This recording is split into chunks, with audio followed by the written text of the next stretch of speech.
Le premier bulletin que nous ouvrons sur Tidjane avec Yewwi Askan Wi qui appelle à une mobilisation nationale ce vendredi à la place de l'Obélisque. Une manifestation pour dénoncer l'arrestation de leurs militants, la vie chère, mais aussi pour alerter sur une éventuelle candidature du président Macky Sall à l'élection présidentielle. La conférence des leaders donc a fait face à la presse hier. Ils ont également fustigé l'emprisonnement du journaliste Pape Alé Niang. Là-dessus, je vous propose d'écouter Ousmane Sonko, le leader de PASTEF, des propos recueillis par Lamine Diagne.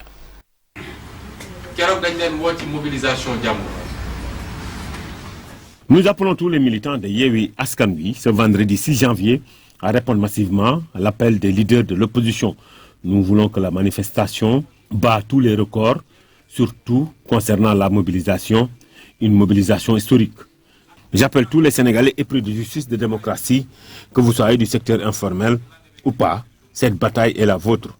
Vous êtes invités à répondre à l'appel pour dire non à la mauvaise gestion du pouvoir en place. Vous, le peuple, et surtout la jeunesse, vous êtes notre pilier, notre espoir.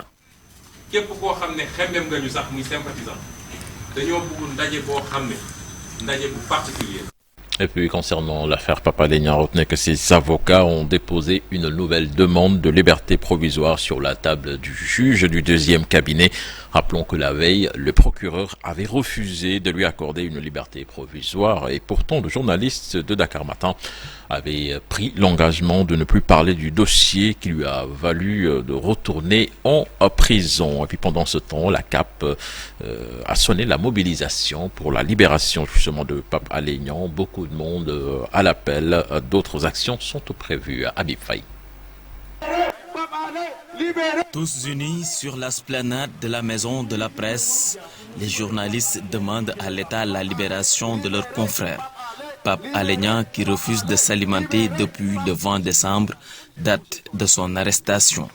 Surtout des libertés, parce qu'au-delà de sa personne, les gens l'ont dit, il y a d'autres qui sont détenus parce que simplement ils auront exprimé des opinions. Et je pense que dans un pays, si les gens ne sont pas en mesure de dire ce qu'ils pensent, c'est extrêmement grave.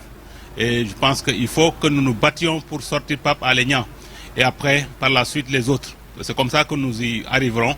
Pape Alé, pour ceux qui en doutent encore, a été arrêté parce qu'il faisait son travail. Le procureur de la République, il y a beaucoup de contresens dans...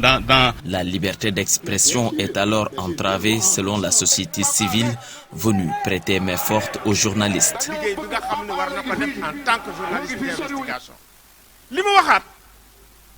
Quel mënu ci tëj nit bés bu ne ma wax ko ministre de la justice ma ne ko lii kenn du ci tëj du délit démenti sax bés bu ne nga gis gars yi wax loo xam ne nekkul ci biir presse bi nga def démenti bu jeex c'est-à-dire que métier bi dañ ko protéger boo xam ne lii ñuy taxaw di ko xeex sax gàcce la pour Sénégal. On a besoin dans ce pays d'une presse libre, d'une presse forte, d'une presse soutenue à la fois par l'État, mais par tous les segments de la société. Bien entendu, je l'ai dit dans un de mes articles, un journaliste, il est dans l'action, il cherche l'information auprès des personnes. Et dans cette quête de l'information, qu'est-ce qu'un journaliste qui ne peut plus parler? Qu'est-ce qu'un journaliste qui ne peut plus écrire? Qu'est-ce qu'un journaliste qui ne peut plus filmer? Non, nous ne devons pas dire cela. Il n'y a qu'une seule chose à dire. Est-ce que Pape Alé, quand il est sorti de prison, ces deux prises de parole, est-ce qu'il a trahi le secret de l'instruction en cours? C'est ça le débat. L'heure est à la mobilisation selon Reporters sans frontières. La liberté de la presse dans un pays comme le Sénégal, qui jadis était un fleuron de la presse, est en danger et menacée. Et c'est là où notre message le plus important est de demander à tous les confrères, toutes les consoeurs, tous les doyens et tous les militants de la liberté de la presse de résister.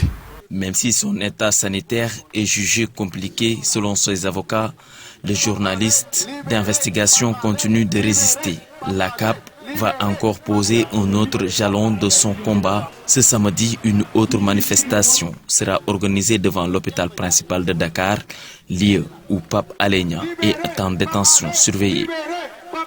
Habib Faye, merci. Et puis malversation supposée dans sa gestion du Conseil économique du CES, Aminata Touré parle d'une tentative d'intimidation et de manœuvre pour étouffer le débat sur les fonds Covid-19. L'ancienne PM Fatih s'est exprimée dans un communiqué après que les quotidiens de la place ont fait paraître dans leur une qu'elle a été épinglée dans un rapport de l'IGE en mai dernier sur plus de 2 milliards de francs CFA. Synthèse avec Ibrahim Akan. L'information fait la une de certains quotidiens.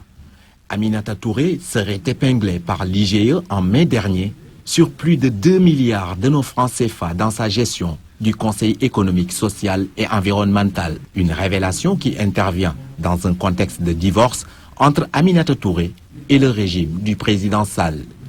Vrai ou faux? L'ancienne Premier ministre, dans un communiqué, dénonce une information totalement fausse dans le but de ternir son image en perspective de la présidentielle de 2024, mais aussi une tentative d'étouffer le supposé carnage financier établi par la Cour des comptes dans la gestion des fonds force Covid. Aminata Touré se dit blanche comme neige et soutient que jamais le Conseil économique, social et environnemental n'a été aussi bien géré que sous son magistère. Pour tirer cette affaire au clair, la députée non alignée défie quiconque et demande une audition publique collective de l'IGE des 3 derniers présidents de l'institution, notamment Aminata Tall, elle-même, et Idrissa Seck, actuel patron de l'institution. Une audition en présence de la presse nationale et internationale et sous l'appréciation des Sénégalais, dit-elle.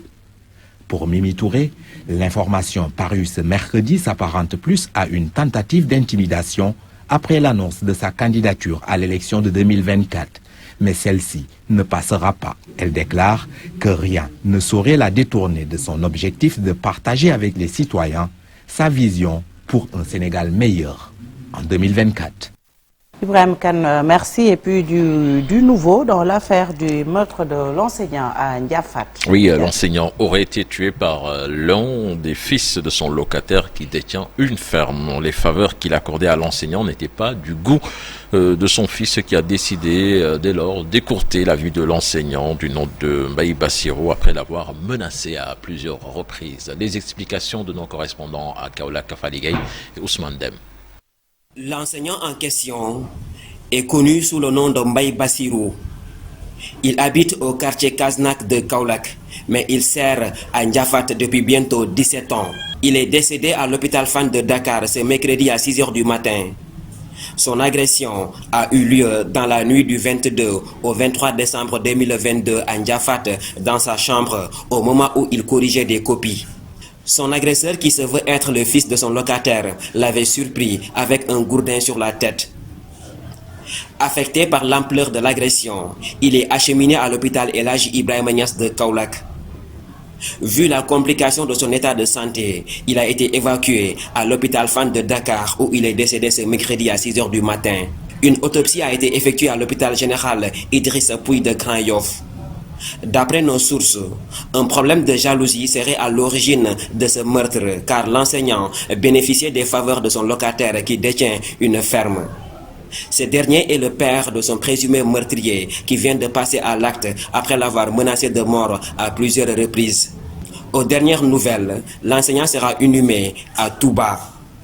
Les condoléances seront reçues chez lui au quartier Kaznak de Kaolack. Ses pères enseignants ont décrété dans la capitale du Saloum une grève de 4 jours. Ils demandent à ce que justice soit rendue dans cette affaire. Et puis affaire Kounkandé Santiala et Ibrahim Diamé, ils seront fixés sur leur sort le 11 janvier prochain. Ils ont fait face au tribunal de grande instance de Thiès hier pour association de malfaiteurs, tentative d'escroquerie et escroquerie au préjudice d'un Sénégalais du nom de Abé Mbaye vivant aux États-Unis. Le procureur requiert 2 ans de prison contre les 3 prévenus. Et puis en mot de sport, avant de boucler à 1 mois de son combat face à Gris Bordeaux, Ama Baldé s'est blessé à l'entraînement. Le lutteur de l'écurie Falaye Baldé a même déposé un certificat médical d'incapacité de travail de 25 jours au niveau du CNG. Un fait qui va certainement provoquer le report du combat face à Gris Bordeaux prévu initialement le 5 février prochain. Fatiga. Merci beaucoup, Cheikh Tidiane Diawo. Tout de suite, l'actualité internationale et nous restons avec Cheikh Tidiane.